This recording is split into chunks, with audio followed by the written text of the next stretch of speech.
әр дәрігерді мазалайтын сол қылмыстық жауапкершілік. Дүние жүзде жоқ ондай азанды жұмысқа барып кешке түрмеге отырам деп қорқып жүреді. Біздің елімізде педагог мәртебесі деген заң бар, бірақ дәрігердің мәртебесі туралы заң жоқ. Жыл сайын 250 миллиард теңге фондқа келмей тұр. Неге бұл салаға министр тұрақтамай кетті? Жалпы практикалардан отбасы дәрігерге көшу қажет. Отандық медицинаға сенем, тек қана өзіміздің дәрігерлерге сенем, Қазақстанда емделем балаларымды. Сіз өзіңіз министр болып тұрған кезде де осы мәселені көтермедіңіз ба? Полиция және арнайы әскери органдармен бірге бір деңгейге шығару қажет, себебі олардың қолында жалпы қоғамдық басқа адамдардың қауіпсіздігі.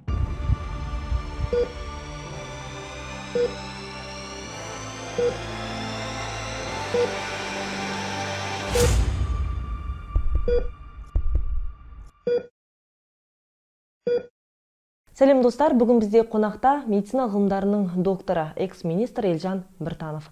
Студиямызға қош келдіңіз. Аға, сіз токсиколог мамандығын оқып меңгергенсіз. Алғашқы сұрағым осы салаға қатысты болып тұр. Жуырда Алматыда жекеменшік клиникада небәрі 2 жастағы балаға 22 түрлі дәріден тұратын 8 система тағайындап, соны салып берген. Соның кесірінен бала 4 күнге жетпес уақытта шетінеп кетті. Оны тағайындаған дәрігер өз клиенттерін Инстаграм арқылы тапқан, қабылдауының құнының өзі арзан емес, 200 мың теңге. Жалпы бұндай дәрігерлерді псевдодәрігер десек, онымен келісетін шығарсыз. Елімізде қазіргі уақытта балаларға осындай дұрыс ем-дом тағайындай алатын дәрігерлер жалпы жеткілікті ма? Біріншіден сәлеметсіз. Өзімнің практикамды, тәжірибемді сол жедел медицинада басталған, токсикология салада. Осындай жағдайлар жиі кездесетін болатын, қазір де жиі кездеседі, өкінішке орай. Себебі енді біз химикалық улану дейміз ғой. Химикалық заттар қазір күнделікті біз көп пайдаланамыз. Солардың арасында әрине бірінші орында дәрі-дәрмек, түрлі дәрі-дәрмек. Енді бұрыннан да осы токсикологтар айтатын әр дәрі-дәрмек ол у, себебі соның көлеміне байланысты. Сонымен әрине дұрыс айтасыз, әр дәрігер, бала дәрігер болсын, жалпы дәрігер болсын, осы дәрі-дәрмекті науқас адамға бергенде дұрыс санап, мөлшерін біліп, өлшеп, рецепт жазып беру керек. Оның себебі әр дәрінің көлемі көтеріліп кетсе, әрине улану мүмкін адам. Сонымен әрине біріншіден бұл әр дәрігердің өзінің тікелей жауапкершілігі. Енді шынын айтайық, передозировка дейміз ғой, осы дәрі-дәрмектің дозасын көтеріп берген, ол жиі кездеседі, тек қана қазір Қазақстанда емес, бұрын да кездесетін болатын, дүние жүзінде кездеседі. Әрине ол біріншіден алдын ала алу үшін дұрыс оқыту керек, кадрларды даярлап қайта даярлау керек. Бізде мысалы медицина салада міндетті түрде әр дәрігер 5 жылда жаңағы емтихан тапсырады. Өзінің мамандығын белгілейді дегендей. Арнайы сабақ өтеді, сағат жинайды. Соны бақылауға ұстап отыру керек мемлекет тарапынан. Сонда осындай жағдайларға түседі деп мен сенемін. Жалпы біздің елімізде осы балаларға осылай дұрыс ем тағайындай алатын дәрігерлер жеткілікті ме негізі? Енді педиатрлар десек, әрине қазіргі күнде педиатрлар бар. 5 жыл бұрын біз педиатрлық факультеттерді қайтадан аштық. Сонымен қазір жалпы практикалық педиатрлар пайда болады, құдай қаласа. Бірақ әрине оның өздерінің салалары болады. Жалпы практикалық педиатр немесе балалардың хирургтар, урологтар, түрлі мамандықтар ішінде енді жеткілікті, жалпы жеткілікті деп ойлаймын, бірақ әрине ол әр өңірге байланысты. Мысалы, әрине түсінікті жағдай ауыл жерде дәрігерлер жетіспейді. Біріншіден сол педиатрларда, қалаларда да, үлкен қалаларда мысалы сондай мамандар көп болғаннан кейін, бірақ ауылға шықсаңыз әрине жетпейді, себебі жас мамандар ауылға барып жұмыс істеуге тырыспайды. Сонымен осындай мәселе, проблема бар әрине.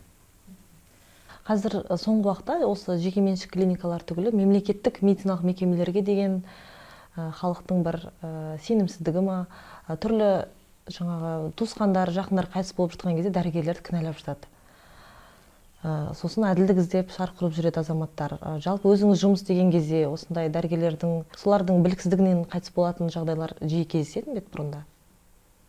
Енді біріншіден жалпы осы халықтан медициналық қызметке түсіп жатқан шағымдарды тек қана жеке меншік клиникаларда болып жатқан ол дұрыс емес деп білемін.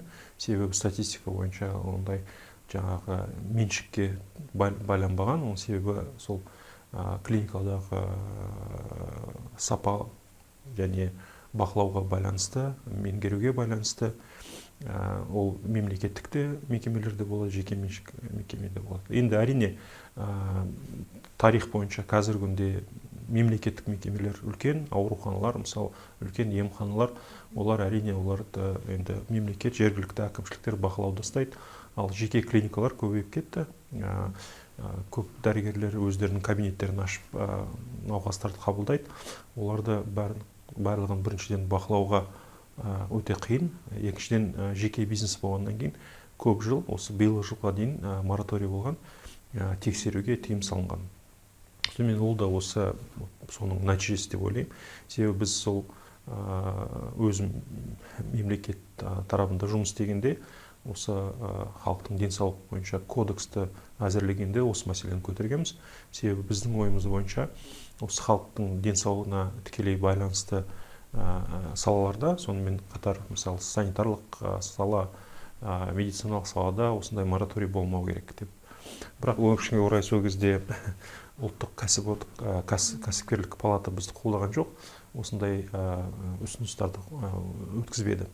Қазір енді көріп отырмыз, осының бәрін нәтижесін көріп отырмыз. Өкінішке орай әсер етіп отыр. Сол себебі көп дәрігерлер енді әрине мемлекеттік саладағы жалақыға қызықпай өздерінің жеке практиканы ашып жатыр. Ол бір жағынан әрине ол да нарықтық экономиканың енді түрі ғой. Сонымен бірақ бақылау болмағаннан кейін олардың осы медициналық көмегін ешкім бақылауға ұстамайды. Мысалы, үлкен клиникаларда консилиум болады, тәжірибелі мол дәрігерлер болады, олар қарайды. Ал қазіргі күнде көп мамандар, дәрігерлер жас болса да ортанша мысалы тәжірибелі дәрігерлер өздерінің жеке практикасын ашып, Инстаграмға рекламасын беріп, сол қызмет көрсетіп жатыр. Әрине қарапайым халыққа бұған осыны бөліп, түсініп дегенде өте қиын болады, себебі рекламаға сене береді. Сонымен әрине ең бірінші менің ойымша ең бірінші қажетті нәрсе ол әр біздің республикамыз азаматта Конституция бойынша тегін өзінің жергілікті жалпы практикалық дәрігері, бір участоклік дәрігер дейміз, соған жиі барып тұру керек. Себебі әрине басқа жеке дәрігерге барамыз десең, ешкім тоқтатпайды. Бірақ осы арнайы дәрігер бар, мемлекет тарапынан беріліп отыр, ол көмек тегін беріліп отыр.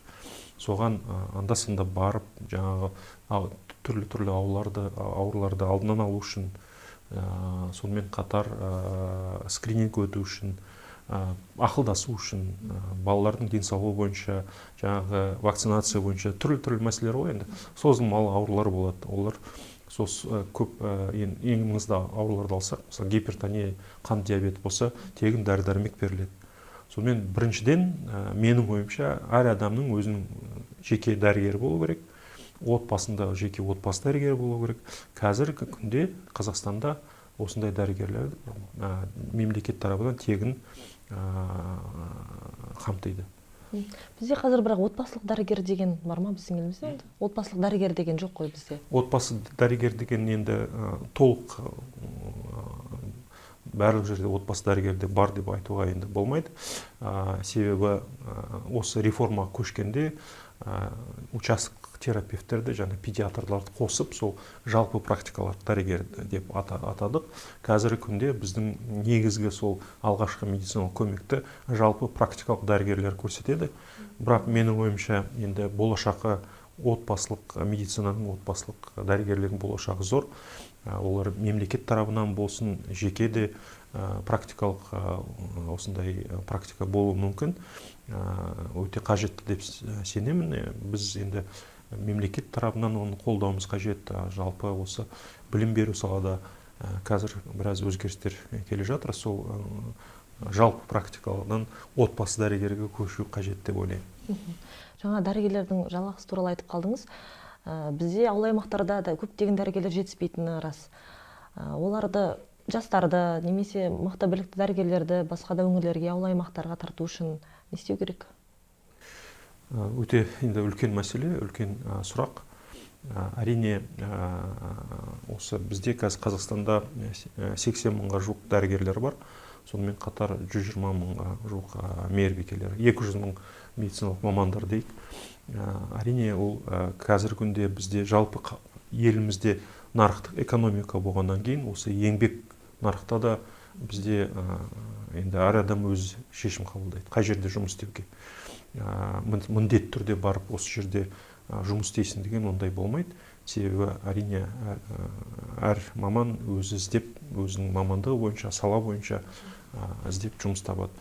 Енді осы экономикаға, әлеуметтік жағдайға байланысты әрине біріншіден осындай тапшылық ауыл жерде шығады. Себебі жас болғаннан кейін қалаға келіп оқиды, 6-7 жыл, одан кейін интернатура, резидентура, тағы да 5-6 жыл, содан кейін қалаға үйреніп, ауылға қайтқысы келмейді.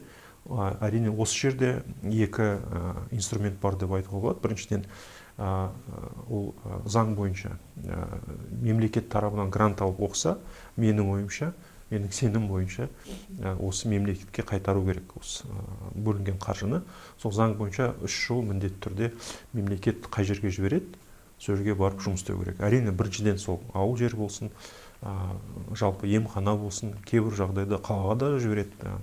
Кейбір салаларда да қалада да тапшылық бар. Біріншіден солай жаңағы тапшылық мәселені шешу керек. Екіншіден, әрине 3 жылдан кейін қашады ғой. Сонымен сол барған жерден жергілікті әкімшіліктер осы жас мамандарды дұрыс қолдау қажет. Тек қана қаржымен емес, мысалы үй тұрғын мәселелер шешу керек, әлеуметтік жағдайлар шешу керек. Біз енді өзіміз көріп жүрдік қой. Мысалы алыс ауылға бармай, осы Астананың маңайында барсаңыздар көресіздер, бір сарайға кіргізіп қояды жас мамандарды. Олар енді 1 жылдан кейін қашады. Сонымен ол өте маңызды мәселе, себебі жас мамандар болашақ енді дәрігерлер ғой. Бізді халықты емдейтін дәрігерлер. Қай салада істесе де болашақ ғылыммен айналысады. Біздің мақтанышымыз болады, хирургтар болады, түрлі жоғары технологиялар енгізеді. Бірақ бәрі сол жас маман ретінде бастайды. Өкінішке бұл үлкен мәселе. Бұл тек қана айлық емес, осы олардың тәжірибесін көтеру, оқыту мәселелер. Менің ойымша қазір енді біз ерекше жүйелі шешімдер қабылдауымыз қажет.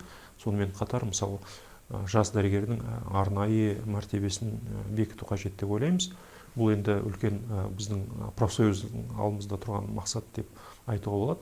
Осы мәселемен біз қазір айналысып жатырмыз. Сол жас мамандар дұрыс тәрбиелеп, дұрыс қолдасақ, ертең біздің жалпы медицинамызда дұрыс болады деп сенемін. Дәрігерлердің мәртебесі деп айтып қалдыңыз. Біздің елімізде педагог мәртебесі деген заң бар. Бірақ дәрігердің мәртебесі туралы заң жоқ. Сол заң бізде неге жоқ? Сіз өзіңіз министр болып тұрған кезде де осы мәселені көтермедіңіз ба? Сол кезде де, қазір де осы біздің еліміздің, қазақ елдің дәрігерлердің мәртебесі бойынша мен қазір де еңбек істеп жүрмін. Сол кезде де ең жиі көтеретін мәселе сол болған. Себебі медициналық қызметкерлердің, дәрігерлердің, мейірбикелердің мәртебелерін, құқықтары бойынша мен әрқашанда қорғайтын боладым. Себебі мен өзім осындай медициналық отбасынан шыққам. Өзім барлық деңгейлерден өткен, соның бәрін жақсы түсінемін. Сонымен бірінші жаңағы сіздің сұрағыңызға жауап, ол мен министр болғанда бірнеше үлкен жобалар болды ғой. Мысалы, әлеуметтік медициналық сақтандыру. Солардың бір үлкен мақсатымыз осы Қазақстанда денсаулық сақтау кодексті қабылдау. Енді көп адам түсінбейді, бірақ екі заңды салыстырсақ, кодексте заң.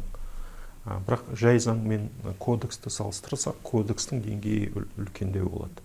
Сонымен бір уақытта арнайы заң немесе кодексті қабылдауға мүмкіндік емес. Кодекс бүкіл заңдарды өзінің ішінен қосып кетті. Бірнеше заңдар болған. Мысалы, жалпы денсаулық сақтау туралы, білім беру, түрлі енді балалардың денсаулығы бәрі сол кодексқа кірді. Сақтандыру заң болған, ерекше заң.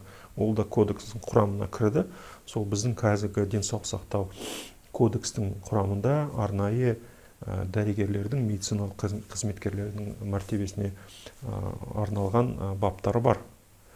Бірақ оның құрамы қандай, мақсаттары қандай, ол үлкен мәселе. Мысалы, біз көп жыл бұрын, енді шынын айту керек, 2015-те осы қылмыстық кодексқа арнайы осы дәрігерлердің қылмыстық жауапкершілік бойынша күшейтетін баптар қабылданған болатын.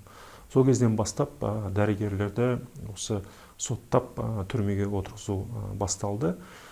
Содан әрине біздің ақпарат бойынша, өзіміздің сенім бойынша осы кадр тапшылыққа тікелей әсер етеді. Себебі осы енді қауіпті салаларды айтайық, мысалы реаниматология, неонатология, енді кішкентай нәрестелерді жан сақтау дейміз ғой, неонатология, педиатрия, акушерлік гинекология. Енді түрлі критикалық жағдай болады. Кейбір жағдайда өкінішке орай науқастар қайтыс болады. Сондай жағдайда енді әрине көп, жаңа сіз айттыңыз ғой, туыстары сол кінәздейді. Тек қана туыстар емес, құқықтық органдар кінәздейді. Сол кезде көп енді дұрыс экспертиза жоқ болғаннан кейін көп жағдайда осы медициналық қызметкер кінәлі деп адамдар да сөйтіп айтады, жалпы қоғамда сондай ой болады. Сіздер де, журналистер де жиі көтересіздер. Бірақ толық ешкім бұл мәселені зерттемеген. Кінәлері бар ма, жоқ па? Оны қалай зерттеу керек? Соның нәтижесі бойынша осы жаңа айтып кеткен күрделі қауіпті салаларда қазір кадр жетіспеушілігі өте жоғары. Біріншіден жаңағы хирургтар, гинекологтар, педиатрлар, реаниматологтар ең дефицит үлкен осы салаларда. Сонымен әрине сол кезде біз осы мәселені көтердік 2017 жылдан бастап. Бірақ көп жағдайда сол кезде де, қазір де қоғам қолдамайды, құқықтық органдар түсінбейді, қолдамайды. Мен өзім бірнеше рет депутаттардың алдына барып шыққам. Енді көп уақыт кетті, бірақ 2020 жылда осы пандемия басталған кезде барлық халық көрді ғой енді. Мысалы, бүкіл халық үйде тығылып отырса, жаңағы полиция, әскери қызметтер және медициналық қызметкерлер күнделікте қорықпай өздерінің өмірлерін ойламай, балаларын ойламай барып жұмыс жасады. Осы жағдайда президентіміз Қасым-Жомарт Тоқаев тікелей айтты. Біз осы мәселелерді, осы дәрігерлердің мәртебе бойынша мәселе тағы да қарастырайық. Мысалы, жаңағы қылмыстық жауапкершілікті жояйық деген тапсырма берген. Бірақ өкінішке орай осы 4 жыл өтті. Әлі сол заң өзгерістерді енгізуге қиын болып тұр. Себебі кешеде осы денсаулық сақтау министрінің коллегиясында қатысушылар айтты, депутаттар айтты, бұл мәселе өкінішке орай әлі шешілмей жатыр. Сонымен қорытындылай айтайын, осы жаңағы дәрігерлердің мәртебесі ол заңның аты емес, сол заңның кіретін түрлі идеялар, баптар. Соның ең бірінші мәселе қазір әр дәрігерді мазалайтын сол қылмыстық жауапкершілік. Дүние жүзде жоқ ондай. Енді мүмкін бұрынғы Совет одағы да бар шығар, бірақ дамыған мемлекеттерде дәрігерлерді жаңағы енді арнайы осы медициналық инциденттерге немесе дәрігердің қателеріне түрмеге отырғызбайтын, қылмыстық жауапкершілікке тартпайтын. Мүмкін административтік әкімшілік штрафтар болады, жаңағы дипломын алады. Себебі енді ол үлкен мәселе, бірақ біріншіден сол мәселені біз шешуіміз қажет. Енді әрине бұл тек қана заңды қабылдау емес, заңды қабылдау үшін оның бәрін әзірлеп халықпен, мамандармен, эксперттермен, журналистермен талқылау қажет. Соны қазір осы мәселені біз осы өзіміздің кәсіподақта енді жиі көтереміз. Оған байланысты тағы да бір үлкен мәселе қазір Сенатта жатқан заң жобасы, ол жаңағы дәрігерлердің жауапкершілігін сақтандыру мәселе. Ол да жаңа бір жоба. Ол да енді бір жағынан қажетті мәселе. Себебі қазір бәріміз түсінеміз, әр дәрігер осындай қате беруге мүмкіндігі, енді өкінішке орай сондай жағдай болады. Оны бәрін неге түрмеге апарып жоямыз деген ол болмайды.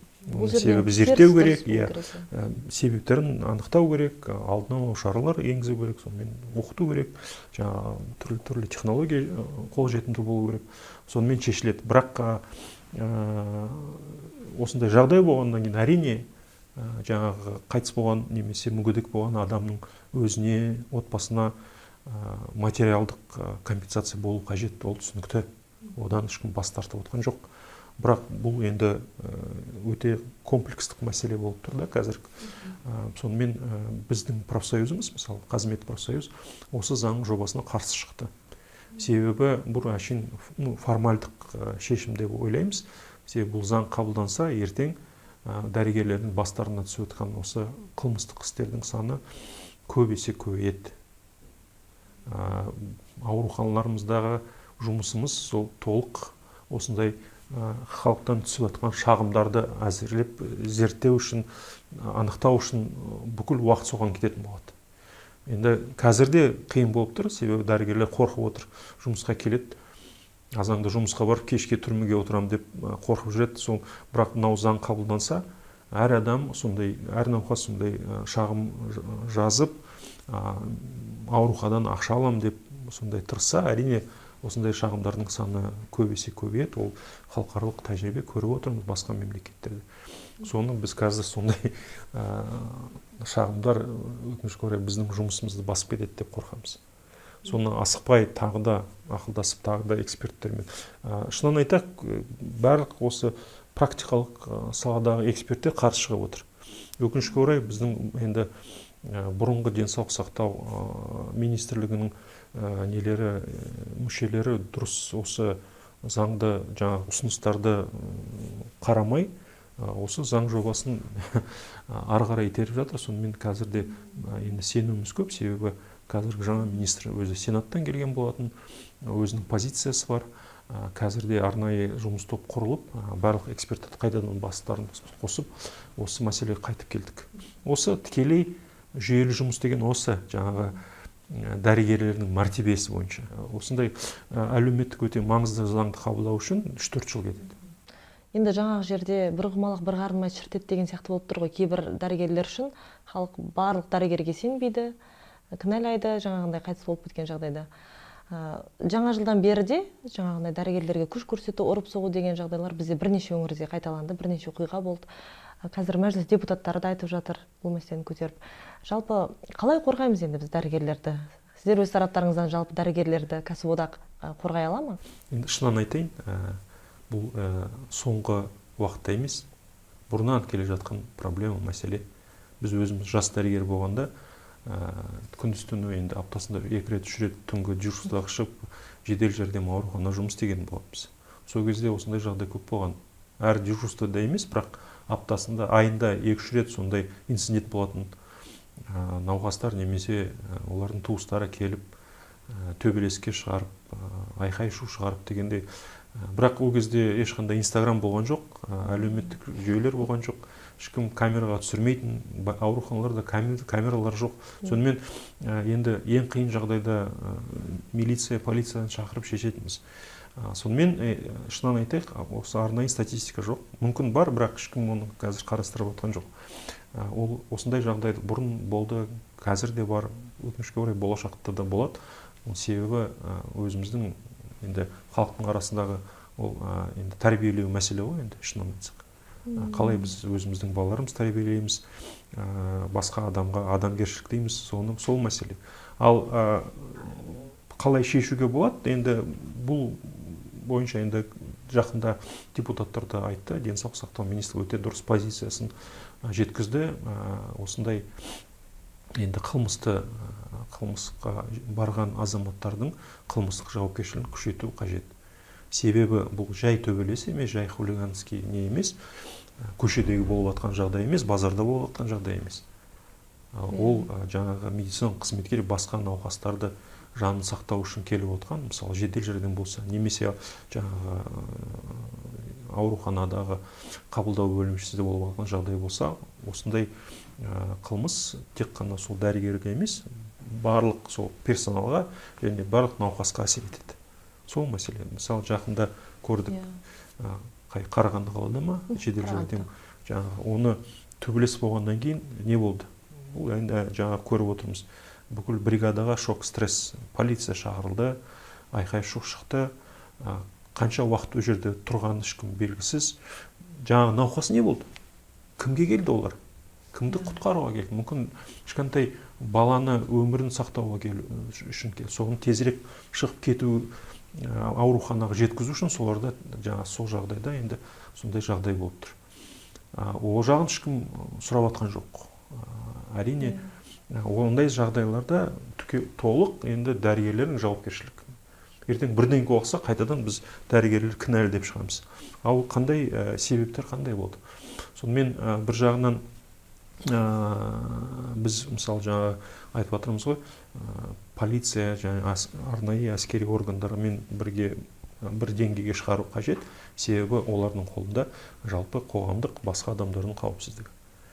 Сонымен біздің ойымыз сол, осы мәселе бойынша біз қазір жұмыс жасап жатырмыз. Дұрыс қоғам дамыған мемлекет боламыз десек, осындай мәселелерді біріншіден қарастыру қажет. Кәсіподақ енді өз тарапынан дәрігерлердің құқығын қалай қорғайды? Жалпы енді кәсіподақтың негізгі мақсаты ол енді жалпы медициналық қызметкерлердің еңбегін қорғау ғой, тек қана жаңағы қылмыстық жағдай емес, құқықтық жағдай емес, әлеуметтік қолдау, жүйелі мәселелер. Сонымен әрине профсоюз, кәсіподақ ол қоғамдық бірлестік болғаннан кейін әр мүшелер ақша салады. Сол бюджетке байланысты түрлі шаралар енгізілетін болады. Солардың біреусі осындай жағдай болса, адвокаттарды тартып, сол материалдық көмек көрсету. Әрине ол күнделікте болып жатқан жағдай. Менің ойымша бұл енді жаңа айтып жатқан дәрігерлерді қорғау, ол күнделіктегі жұмыс қой енді. Әр кәсіподағының өзінің жергілікті ұйымдары болады, әр мекемеде өзінің комитеттері болады. Сол жергілікті ұйымдар адвокаттар тартып сөйтіп қолдайды. Бірақ менің ойымша негізгі мақсаты ол осы жаңағы дәрігерлерді қолдау, мәртебесін көтеру, құқықтық қолдау, ол ұлттық республикалық деңгейде жұмыс жасау керек, жүйелі түрде. Мысалы, арнайы заңдарды қабылдап, арнайы позициясын жеткізіп дегендей. Сонымен біз қазір осы біздің Казмет деген профсоюз тікелей осымен жаңа айланысып отыр. Себебі енді өзіңізге белгілі жаңа медициналық қызметкерлердің жауапкершілігін сақтандыру заңы бойынша, мысалы, тек қана біздің профсоюз қарсы шықты. Тікелей айтты, пресс-конференция өткіздік. Себебі біз өзіміздің мақсатымыз осындай жұмыста көріп отырмыз, осындай жұмысты атқару қажет. Сонымен профсоюздің рөлі әлі толық енді болашақта деп сенемін. Себебі енді басқа дамыған мемлекеттерді қарасақ, оларда енді медициналық профсоюздердің енді жолы, мәртебесі өте жоғары. Жалпы еліміздегі денсаулық сақтауды дамуға өте үлкен көмек көрсетуге мүмкіндігіміз бар. Себебі енді әрине ары қарай жұмыс жалғастыру керек. Мысалы, кейбір европалық мемлекеттерде медициналық кәсіподақтар тек қана осы жалақысы немесе жаңа жауапкершілік мәселе емес, медициналық білім беру, тәжірибесін жинақтау, сапасын көтеру мәселемен тікелей айналысады. Көп дәрігерлер жаңа денсаулық сақтау министрлікке бағынбайды, жергілікті әкімшілікте бағынбайды. Мысалы, Европа мемлекеттерде олар тікелей тек қана сол медициналық ұйымдарға байланған, соларға есеп береді, соларға жауап береді, солар оқытады, солар лицензия береді. Мысалы, Бұл бір өте маңызды мәселе, себебі қазір енді халықтан дәрігерлерге шағымдар көбейіп келе жатыр ғой. Сонда енді ең үлкен сұрақ осы дәрігерлердің білімін, тәжірибесін кім бақылайды? Бізде біз өзімізге осындай шешіп қабылдағанбыз, мемлекетте арнайы мемлекеттік орган бар. Медициналық қызметті бақылайтын комитетіміз бар. Бірақ комитет болғаннан кейін ол мемлекеттік қызмет қой. Көп болса әр өңірде бір 10 шақты адам бар. Енді 200 мың адамды қалай бақылайды? Ал дүниежүзінде дәрігерлердің ұйымдары, бірлестіктер өздері бақылайды. Себебі олар ең біріншіден өздерінің репутация статусын ойлайды. Мысалы, хирургтар жиналса, олар араларында жаман хирургтар болмау үшін тырысады. Сертификация өткізеді, білім береді, лицензия береді. Сонымен тікелей оның себебі осындай жаман практика болса, хирургтардың қателер болса, халық бүкіл хирургтардан көреді. Сонымен ең бірінші енді мотивация сол өздерінің дәрігерлерінің өздері. Кешеде денсаулық сақтау медицина коллегияда осындай осы бойынша ұлттық медициналық палата дейміз, солар осындай ұсыныстар беріп жатыр. Қоғамдық профессионалдық ұйымдардың енді мәртебесін көтеру қажет, оларға енді арнайы билік беру керек. Сонда әрине жалпы осы әр азаматтың денсаулығына, денсаулық сақтау жүйені енді жақсартуға жаңа мүмкіндіктер ашылады деп сенемін. Мемлекеттік ауруханалардың дәрігерлері кәсіподақтың жарнасын төлеуге міндеттеле ме? Және ол жерде жеке меншік ауруханалардың дәрігерлері бар ма? Онда ешқандай айырмашылық жоқ. Заң бойынша әр азамат өзі шешеді. Мемлекеттік болсын, жеке меншік болсын, ол толық профсоюзға қатысам десе айлығынан 1% төлеп отырады. Қатыспаймын десе төлемейді. Қазір жалпы жаңа бүкіл медициналық қызметкерлердің 50% профсоюздің мүшелері. Сонымен екеуінің бірісі деп айтуға болады. Сонымен біздің мысалы Қазмет профсоюзда 80 мыңға жуық мүшелер бар. Енді басқа профсоюздарда сондай көлем. Бірақ енді ол да бір мәселе, себебі біз өңірлерге шыққанда көп дәрігерлер сұрайды. Олар енді айырмашылық білмейді, ол қандай профсоюз. Сенім деген бар, Ақниет деген бар, Қазмет деген бар. Өкінішке орай ол көп жылдан кейін келе жатқан осындай бөлініп кеткен кәсіподақтар. Бізде қазір осы бүкіл кәсіподақты бірлесу үшін ұсыныстар беріп жатырмыз. Ол кәсіподақ деген ол политикалық партия емес, ол жерде ешқандай конкуренция қажетсіз деп ойлаймын. Елімізде бір үлкен ұлттық медициналық профсоюз болу қажет деп ойлаймын. Соған енді оған да бір дайындалу жұмыс керек. Осы бағыт бойынша біздер қазір жұмыс жасап жатырмыз. Сіз министр болып тұрған тұста осы мәмс туралы заң қабылданды бізде. Бірақ осы мәмстің аясында елде жалпы критика көп. Осының игілігін көрдік деген адамдарды енді өте аз естиміз. Көбісі әлі күнге дейін көңілі толмайды, немесе халық жалпы бұл мәмс жүйесін түсінбейді ме? Менің ойымша жаңағы халықтың көңілі біріншіден біздің медициналық көмектің сапасына толмайды. Ол тікелей медициналық сақтандыруға байланысты деп айтуға дұрыс емес деп ойлаймын. Себебі оның түрлі себептері бар. Мысалы, кейбір жағдайда медициналық қызметкерлердің өздерінің енді жұмысы, көңілі, уақыт жетпейді, немесе түрлі дәрі-дәрмектер болмай қалады. Кейбір жағдайда мысалы көп уақыт күтеді, мысалы очередьте тұрады. Оны бәрін дұрыстап қарастыру керек. Енді кеше жаңағы айтып отырмын ғой, қайтадан кеше біздің денсаулық сақтау министрлігінің қорытынды коллегия өтті. Сол кезде, сол жерде жаңағы медициналық сақтандыру қорының төрағасы Абылғазы Ысқақов мырза тікелей айтты, соңғы 4 жылда 2020 жылдан осы мәмс басталған кезінен халықтан медициналық қызметтерге түсіп жатқан шағымдары 4 есе көтерілді. 4 есе.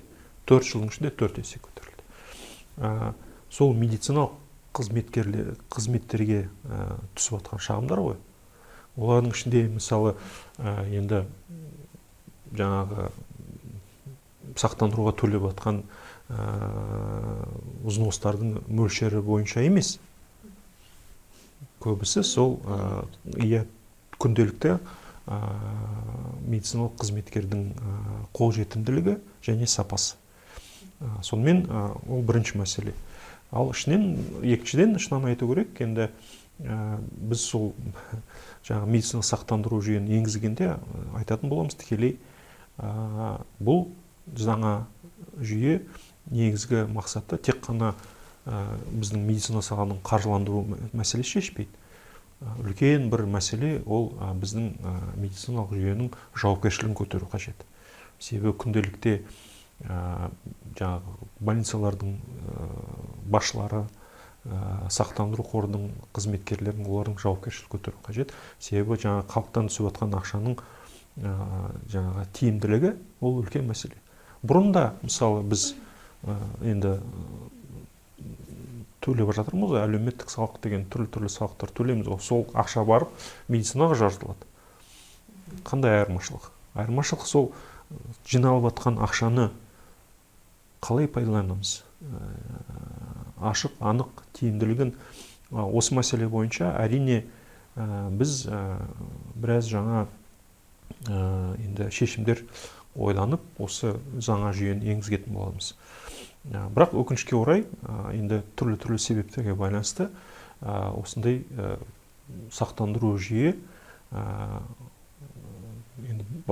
дұрыс жолмен кетпеді деп айтуға болады да. Себебі жалпы идея дұрыс, бәрін соны айтып жатыр, президент те айтты. Бірақ өкінішке орай, мысалы енгізу, осы жаңа жүйені енгізу, пайдалану мәселелер кішкене басқа жолмен кетті.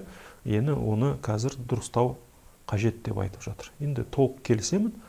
Себебі әлеуметтік медициналық сақтандыру ол тек қана Қазақстанда енгізілген мәселе емес. Ол енді дүниежүзілік әлеуметтік дамуының бір енді принципі деп айтуға болады. Көп мемлекеттерде енгізілген, енді толық енгізу үшін біраз жыл керек. Мысалы, Кореяда 20 жыл бойынша мысалы енгізілетін болады. Сонымен, бірақ әрине енді осындай жағдай болғаннан кейін ол барлық мәселелерді анық айтып шешу қажет. Соған енді мен де өзім көріп отырмын. Соңғы осы айларда біраз талқылау болды. Мемлекет басшысы енді тікелей тапсырма берді осы жаңа үкіметке. Үкіметтің басшысы да айтып жатыр. Сонымен кеше де жаңа министрлігінің коллегиясы өткенде өтті. Осы медициналық сақтандыру мәселелерді қалай шешеміз? Тағы да жаңағы күнделіктегі қарапайым халыққа көрсетіліп жатқан медициналық көмектің сапасын және қолжетімділігін қалай көтереміз деген мәселелер бойынша кеше талқылау өтті. Бір нақты шешімдер қабылданды деп ойлаймын. Енді уақыт керек, айтадан уақыт керек.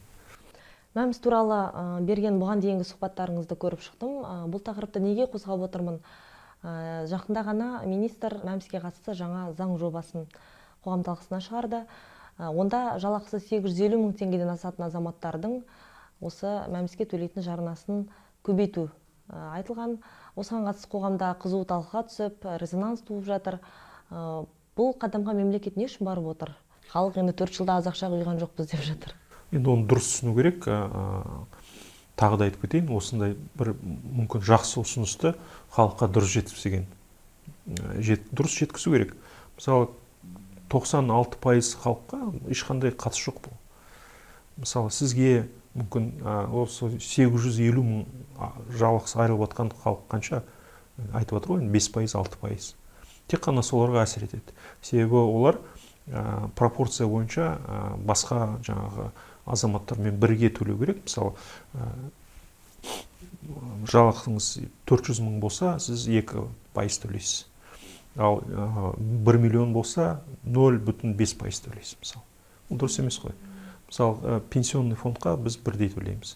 Сонымен бұл мәселе дұрыс мәселе деп өзім сенем, бірақ біріншіден ол енді халыққа дұрыс жеткізілмеген. Екіншіден бұл енді ең бір бүкіл проблемалар шешетін шешім емес. Енді әрине қосымша 50 миллиардтан астам ақша жинауға мүмкіндік береді, бірақ 2,5 триллион теңге біздің фондымыздың көлемі сондай ғой, көп әсер етпейді. Кеше осы сақтандыру қордың қаржылық тұрақтық бойынша үлкен мәселелер көтерілді. Соның ең бір маңызды мәселе, менің ойымша, біздің Қазақстан Республикамыздың парламенттің депутаты Асхат Айтмағамбетов тікелей айтты.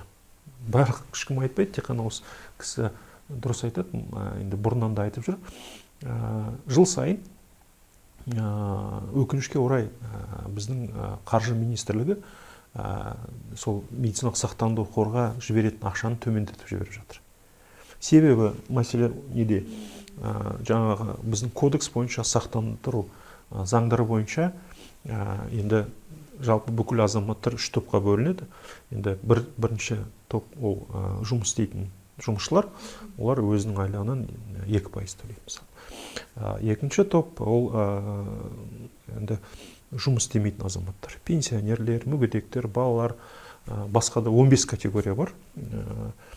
Соларға мемлекет төлейді, себебі олардың несі айлық жоқ қой. Соларға қолдау үшін льготный дейміз, соларға мемлекет мысалы осы биыл 1,9% төлейді ортаншы айлықтан. 2 жыл бұрынның ортаншы айлығын аламыз, содан 1,9% алады да әр адамның басына сақтандыру қорына ақша төлейді. Ал үшінші топ өз-өзін жұмыспен қамтитын азаматтар, неформальный дейміз ғой, олар бөлек. Олар мысалы енді мүгедек емес, көбісі жас азаматтар, ауылда тұрады, қалада тұрады, базарда істейді, өзіне енді өмір сүруге ақша тауып жүрген азаматтар ғой, бірақ енді іс жерде тіркелмеген болғаннан кейін ешқандай салық төлемейді, взнос төлемейді. Ол ерекше бір үлкен әлеуметтік мәселе. Менің ойымша, мысалы сені мемлекет қорғайды, оқытады, саған тегін денсаулық сақтау береді, бірақ сен неменеге төлемейсің сонда? Кішкентай енді бекітті қой, ең төменгі жалақыдан 1%, 2% төлеп olsаң не болып шығады? Бірақ олар төлемейін десе, әрине кейбір медициналық көмек шектелетін болады. Ол дүниежүзілік практика. Менің ойымша бұл адал практика. Бірақ қайтадан келейік, жаңағы льготный категорияда енді сол дұрыс санамай деген мәселе бойынша жыл сайын 250 миллиард теңге фондқа келмей тұр. Кеше сол депутат айтты, 275 миллиард биыл 2024 жылда үкімет жаңағы қорға төлеген жоқ. 220 мың миллиард теңге деген өте үлкен ақша. Енді ол күнделікте қажетті ақша ғой. Науқастар, азаматтар ауырады. Оның бәрін жоспарлап отырмыз, оның бәрін көріп отырмыз. Статистика бойынша қандай жедел, созылмалы аурулар бар, қандай дәрі-дәрмектер қажет, қандай технологиялар енгізу қажет. Бәрі енді келе жатқан. Оған да жалпы ол ақша келсе де жетпейді ол ақша. Басқа мемлекеттер салыстырғанда әлі жетпейді. Бірақ сол ақша енді жыл сайын жетпей тұрса, әрине ол барып жаңағы түрлі емханаларға, клиникаларға барып жетпейтін ақша. Сонда нәтижесі не болады? Нәтижесі жылдың аяғында квота болмайды, дәрі-дәрмек бітеді, дәрігерлерге жалақысы төлеуге қиындық болады. Енді өткен жылдың қорытындысы бойынша айтты ғой, 113 миллиард теңге жаңағы қарыздар болыпты, жаңағы түрлі қарыздар, жаңағы емханалар мен ауруханаларда. Себебі дәрі-дәрмекті алады, бірақ төлейтін ақша жоқ. Жалақысын төлейтін ақша жоқ. Кейбір жағдайда әлеуметтік жаңағы салықтарын төлейтін ақшалар болмай қалады. Сонымен менің ойымша енді заң болғаннан кейін оны заң дұрыс пайдалану қажет. Ең біріншіден қаржылы тұрақтандыру мәселені шешу үшін соны біріншіден сол мәселені қарастыру керек. Ал екіншіден сол қорға қосымша ақшаны қайдан табамыз деген осы мәселені талқылау қажет. Жаңағы сіз сұрап жатқан мәселе ол бір мүмкіндік. Әрине ол тағы да тікелей айтайын, бүкіл халыққа ешқандай қатысы жоқ. Тек қана айлығы жоғары мамандарға, топ менеджер дейміз, соларға. Енді олар 1 миллион, 2 миллион, 3 миллион алса, неге төлемейді? 2%-ын төлесе. Бұрын енді шектеу болған, тек қана мысалы 16-17 мыңнан аспайды. Қазір енді мүмкін 80 мың төлейтін болады. Себебі пропорциялық айлығына байланысты. Бірақ басқа да жолдар бар. Себебі жалпы бүкіл еліміздегі халықтың медицинаға, денсаулық қорғауға жұмсайтын ақшаны санасақ, адам басына көп болса $350-400 болып шығады. Бүкіл ақша, мемлекеттік ақша, өзіміз төлеп жатқан ақша, жаңағы сақтандыру, жеке сақтандыру, әлеуметтік сақтандыру, бәрін қоссақ $350-400 болады. Ал мысалы Түркияны алсақ $2000, 5 есе көп. Себебі сол мемлекеттің мүмкіндігіне байланысты. Бірінші жағынан, енді ол түсінеміз. Бірақ екіншіден медицина бір жерде тоқтап тұрған мәселе емес. Күнделікте жаңа технологиялар келіп жатыр. Күнделікте жаңа дәрі-дәрмек. Оның бәрін біз міндетті түрде енгізуіміз қажет. Себебі ол дәрі-дәрмек, жаңа технологиялар халықтың денсаулығын көтереді, өмірін сақтайды, жаңа медициналық тиімділігін көтереді. Сонымен әрине біз тырысуымыз қажет сондай технологиялар әкелуге. Бірақ ол жаңағы қаржының қажеттігін әрине көтереді. Сонда қандай шешім? Шешім сондай, біздің жақсы медицина болу үшін біз кішкене жаңағы жарап отқан ақшаның көлемін көтеруіміз керек бір жағынан. Екіншіден әрине оның бәрін бақылауға алуымыз керек. Тікелей бақылау, әр теңгені біз бақылап отыруымыз керек. Бұл енді екі мәселе. Кейбір адамдар айтады, біріншіден сол бақылауды шешіп алайық, одан кейін көлемін көтереміз. Енді ол да ондай мүмкіндік бар деп айтуға болады, бірақ жыл сайын енді ондай бақылау органдар жұмыс жасап жатыр. Жергілікті деңгейде, республикалық деңгейде құқық қорғау органдар, жаңа жемқорлыққа қарсы шаралар енгізіліп жатыр. Енді бақылап отыр.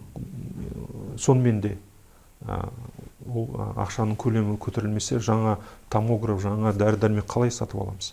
Сонымен екі мәселені бірге қарастыру қажет деп ойлаймын. Сол мүмкіндіктердің біреусі жаңа кеше айтып отқан жаңағы тәтті ішімдіктерге акцизді көтеру. Мен де оны қолдаймын. Себебі араққа, темекіге, сондай денсаулыққа зиян келтіретін енді продукттар болады ғой. Соларға акцизді көтеріп, бірақ сол ақша тікелей медицинаға жіберілсе, сонда мен қолдаймын. Жалпы бюджетке кетсе, оның бәрін потом көре алмай қаламыз. Енді менің оның өзімнің пікірім, өзімнің ойым. Көп мемлекетте сөйтіп шешіледі. Жаңағы алкоголь ішімдіктері жаңағы темекінің акциздері тікелей сол медициналық қорларға түсетін ақшалар. Оны ертең сол балалардың денсаулығын қорғау үшін, жастардың аурулардың алдын алу үшін пайдалануға үлкен мүмкіндіктер ашылады деп ойлаймын. Осы ішімдіктердің ішінде жаңағы энергетик сусындар қазір енді үлкен мәселе болып отыр ғой. Жастар да, үлкендер де, әсіресе таксиге отырсақ, таксистерден көп байқаймыз, олар үнемі қолданады. Күніне соның бірнеше шөлмегін ішпесе жүре алмайтын адамдар аз емес қазір елімізде. Жалпы ресми ақпарат болмаса да көп естіп жатамыз, осы энергетик сусындардан адамдар өліп кетуі мүмкін деп. Осы рас па? Енді ол әшейін жай сөз ғой. Энергетиктен өліп отқан адамдарды мен көрген емеспін, ондай статистика жоқ. Әрине, бұл енді шынын айту керек, зиян келтіретін тағамдар көп, соның ішінде осы жаңағы қант жоғары, қанттың көлемі жоғары ішімдіктер, соның ішінде әрине энергетиктер. Олар енді адамның денесіне зиян келтіру мүмкін. Сонымен бірақ бір адам басқа адамға салыстыруға болмайды ғой. Көп азаматтарға осындай энергетикалық ішімдіктерді пайдалануға болмайды, ішуге болмайды. Себебі мысалы енді тікелей айтайық, қан тамырларының ауру адамдарға толық өте қауіпті. Себебі осындай энергетикалық напиткінің ішінде құрамына кофеин кіреді. Кофеин енді әр адамның енді денесін қыздырады, адреналин көлемін көтереді, механизм сондай. Мысалы жас азаматтарға ешқандай мысалы үлкен әсер болмаса, бірақ қарт адамдарға мүмкін өте қауіпті. Сонымен бақылауда ұстау керек, әрине. Сонымен енді бұл жалпы үлкен мәселе ғой, жаңағы кешегі мәселе тек қана энергетика емес, біздің жаңа балалардың денсаулығын ойласақ, осындай адамның денесіне зиян келтіретін тағамдар көп қой. Оның бәріне тыйым салуға мүмкіндік жоқ енді, онда болмайды. Бірақ бақылауға ұстауға қажет деп ойлаймын. Халыққа дұрыс ақпарат жеткізу, ол да біздің денсаулық сақтау жүйесінің бір мақсаты. Сіз 2020 жылы осы министр лауазымынан кеткеннен кейін соңғы 3,5 жыл ішінде бұл салада 3 министр ауысты. Неге дәл осы денсаулық сақтау саласында министр тұрақтамай кетті? Жалпы президент денсаулық сақтау министрлерінің жұмысын қандай индикаторлармен бағалайды? Енді тек қана денсаулық сақтау министрлікте емес, басқа да министрліктерде ұлттық компанияларда басшылар ауысып жатыр. Ол енді қазіргі уақыттың талабы сондай деп ойлаймын. Бір жағынан өзіміз көріп отырық, қандай үлкен өзгерістер, геополитикалық, экономикалық өзгерістер. Әрине, әр уақытта өзінің мысалы күрделі жағдайлар болады, күрделі мақсаттар болады. Сол мақсаттарды, проблеманы шешу үшін арнайы білім керек, тәжірибе керек. Сонымен кейбір азаматтар келеді, бірақ көзқарастары мысалы басқа болса да, немесе тәжірибесі жетпесе, сондай шешім әрине қабылдайды. Ол енді антикризисный менеджмент дейміз ғой, ол енді түсінікті маған. Мысалы, бірақ енді кейбір жағдайда түсінуге қиын. Мысалы, жаңа сол медициналық сақтандыру қорды алсақ, 4 жылдың ішінде 4 басқарманың төрағасы ауысты. Бұл жерде ешқандай саясат жоқ қой енді. Бұл енді қаржыландыру орган, бәрі заңмен бекітілген. Менің ойымша бұл салада енді тұрақтық керек. Себебі енді бұл бүгінгі енгізген өзгерістер 1-2 жылдан кейін әсер етеді.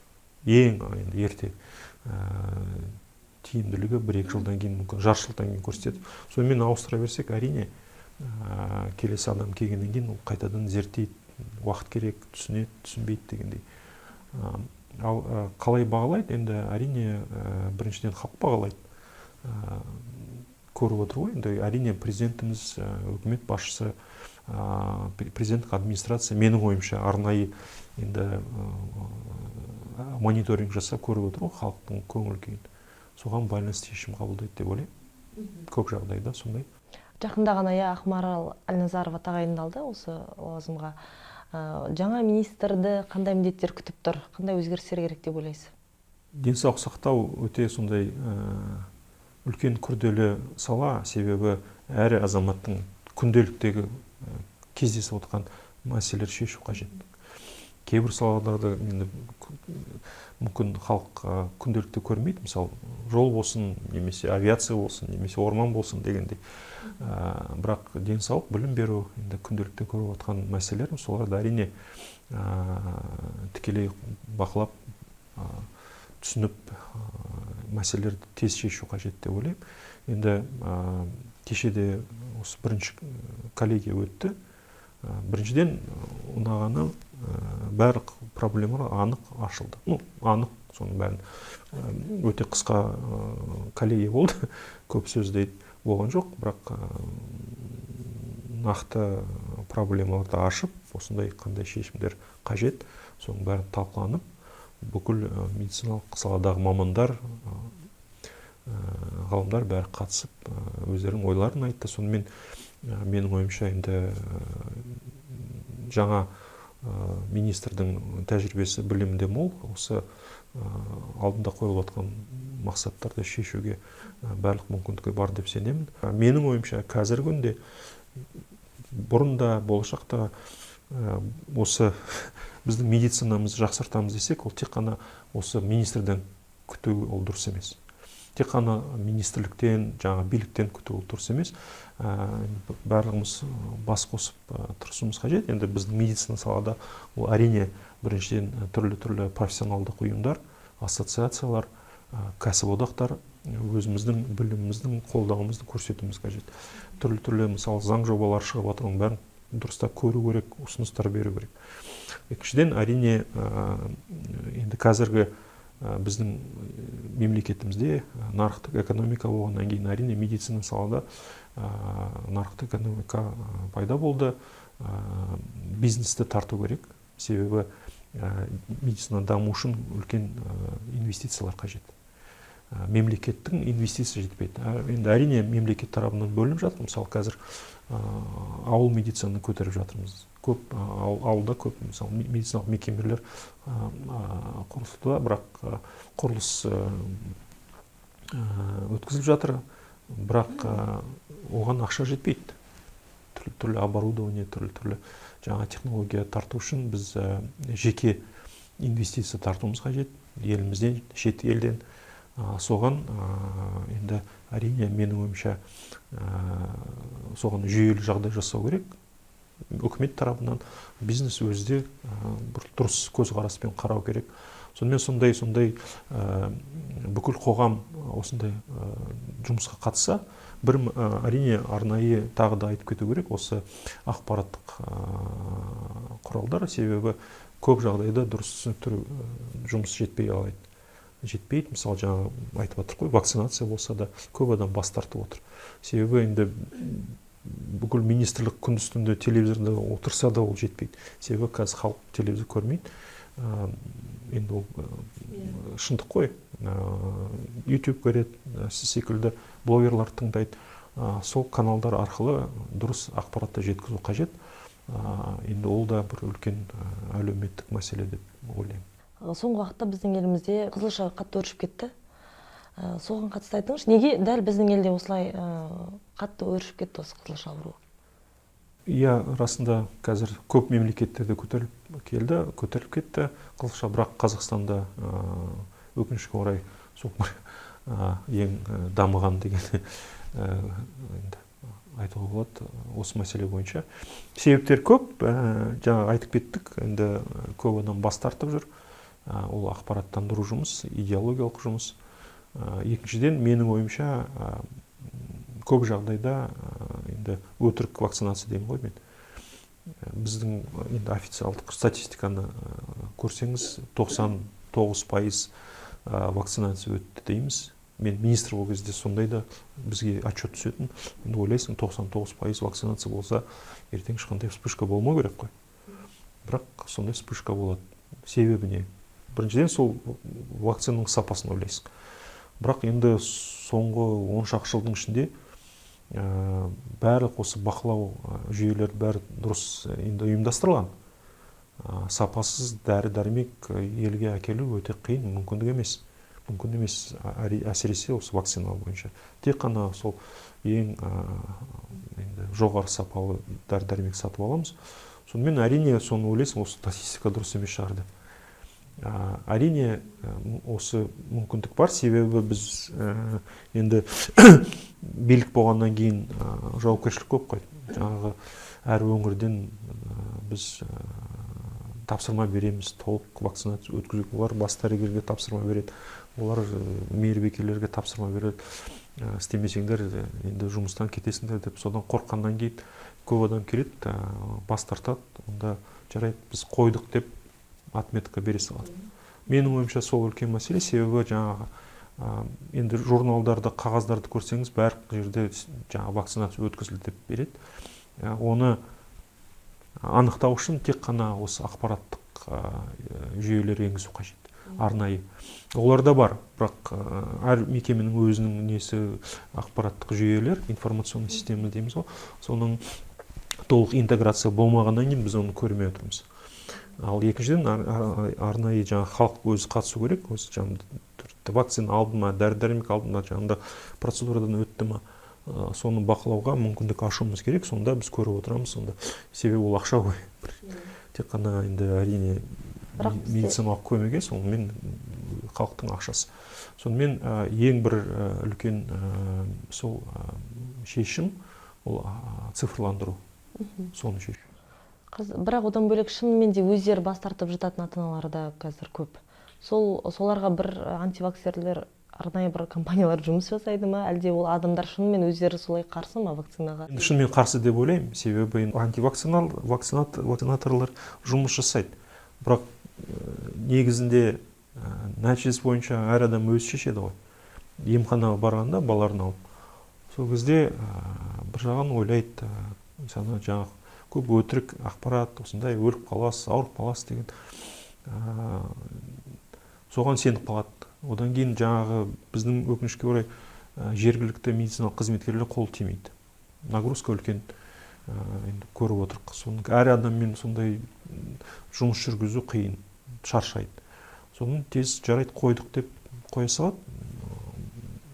Сонымен бітті. Ертең ауырып шығады сондай балалар енді. Сонымен әрине бұны дұрыстап зерттеу керек, бірақ өзіңіз дұрыс айттыңыз, біріншіден осы тәрбие мәселе, жалпы идеологиялық мәселе, пропаганда дейміз, осыны дұрыс жеткізу қажет. Мысалы, осындай инфекцияға қарсы шығу тек қана вакцинация арқылы жетуге болады. Ол енді белгілі ғылыми зерттеу жұмыстың негізілген осы бүкіл цивилизацияның жеңісі деп айтуға болады, бірақ өкінішке орай қазір осындай жағдайға біз келіп тіреліп отырмыз. Соңғы сұрақ, өзіңіз денсаулығыңызды күту үшін нендей әрекеттер жасайсыз? Біріншіден, әрине дұрыс тамақтандыру, екіншіден аптасында 1-2 рет арнайы физкультура, фитнес залға барып, қазір қыс қой, енді өкінішке орай сыртқа көп шығамайсың, бірақ көктем жазда паркта жүгіру, сондай мәселелер. Ешқандай ерекшелік жоқ. Өзім дәрігер болғаннан кейін мен тек қана медицинаға сенем, отандық медицинаға сенем, тек қана өзіміздің дәрігерлерге сенем, Қазақстанда емделем, балаларымды. Сонымен мен енді ғылымға сенетін адамды. Елжан Амантайұлы, уақытыңызды бөліп сұхбат бергеніңізге көп рахмет. Құрметті көрермен, бұл Басты байлық YouTube арнасы. Осы тақырыпқа қатысты сұрақтарыңыз болса, пікірлеріңіз болса жазыңыздар, біздің арнамызға жазылуды ұмытпаңыздар.